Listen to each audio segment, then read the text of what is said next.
I'm going to start off with a quote from famous Jim Morrison. It's like gambling somehow. You go out for a night of drinking and you don't know where you're going to end up. It could work out good or it could be disastrous. It's just like a throw of dice. Furthermore, Dean Inge states, gambling is a disease of barbarians superficially civilized. And lastly, Dada J.P. Viswani states that the only kind of gambling that should be encouraged is betting on the goodness of society. I understand that the majority of population in America strives to live the American dream, which heavily depends on financial earnings and social status, but gambling, like most people think, isn't the answer to finding the American dream.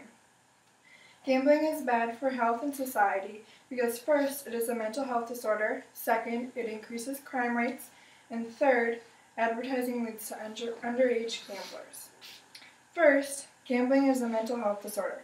Pathological gambling is considered an addiction, and according to Nancy Pertry, author of Pathological Gambling, this condition is recognized as an impulse-controlled disorder of the Diagnostical and Statistical Manual of the American Psychiatric Association.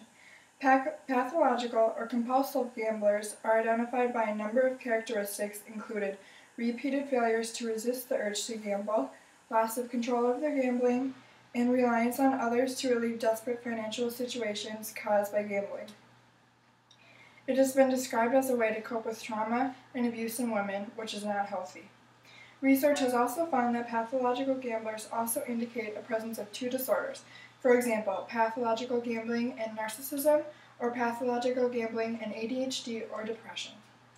According to John Grant, author of an article published in the Journal of Psychoactive Drugs, pathological gambling is similar to alcohol abuse because of the relapse rates. These rates range from 80 to 90% in the first year after treatment. Nearly 25% of pathological gamblers filed for bankruptcy, according to the Gambler's Impact Study released in 1999. We have discussed how pathological gambling is a mental health disorder. Now let's move on to how it increases crime rates. Second, pathological gambling leads to higher crime rates. The Attorney General of Maryland stated the following regarding his expected impact of casino gambling.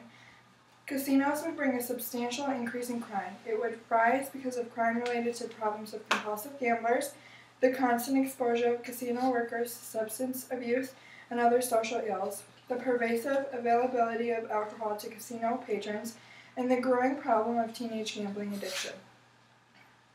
Author Jennifer Arthur, professor at the University of Lethbridge, she recognizes that the raw data suggests that 12.4% of crime observed in casino counties wouldn't be present if the casinos were absent. Studies also reveal that pathological and problem gamblers are arrested over 3 times more than non-gamblers. Also, studies from the University of Lethbridge indicate that 80 to 90% of people in Gamblers Anonymous will tell you that they did something illegal in order to get money to pursue their gambling problems.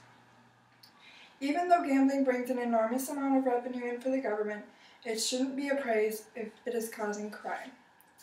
Now that we have discussed the crime factors, let's move on to how this problem came to be and who can be blamed as the culprit.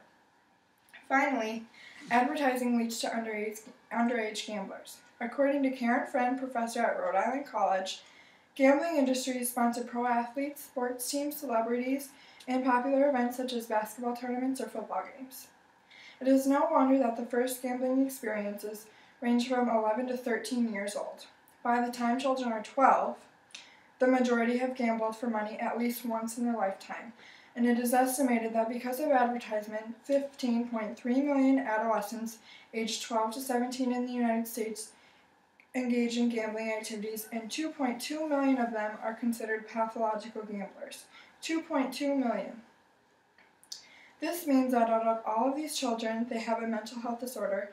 They will experience alcohol and illicit drug problems as they grow older, and alcohol problems will be to blame for the user's crime patterns as well. With further investigation, it has been found that alcohol use is and will continue to be the strongest predictor of pathological gambling. With that being said, alcohol is to blame for the young starting age of pathological gamblers. We have discussed 3 reasons why gambling is bad for health and society, but what can we do about it? Gambling is a very big part of our society today. I mean, look at Las Vegas. Look at all of the movies that are centered around gambling.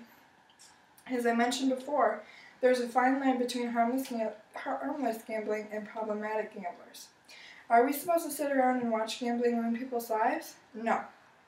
To fix this, the government could potentially put a limit on how much citizens are allowed to spend at a casino. But since this issue is so controversial, it would take years and years to pass. What we could do is make educational videos of the harmful effects of pathological gambling. I've heard too many stories of people ruining their lives due to gambling, and it is getting out of control. We need to remember that gambling is bad for society and health because gambling is a mental health disorder. It increases crime rates, and advertising leads to underage gamblers. I can see that down in Vegas.